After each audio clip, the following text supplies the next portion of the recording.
Lord, alam kong hindi mo ako iniwan sa mga problema ko. Lord, salamat sa pagsama mo sa akin sa maghapong ito. Alam ko po, Lord, na hinding-hindi ako mabibigo. Hinding-hindi ako maiiwan mag-isa.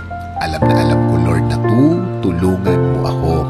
At alam kong sinimulan mo na ang pagtulong mo sa akin.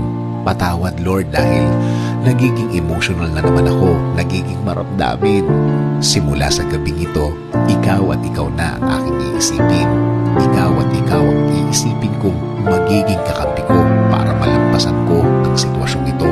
Bigyan mo ko ulit ng guidance, Lord, tulad ng mga nakaraang panahon. Palakasin mo po ako ulit. Bigyan mo po ako ulit ng lakas. Bigyan mo po ako ulit ng suporta para malampasan ko ang mga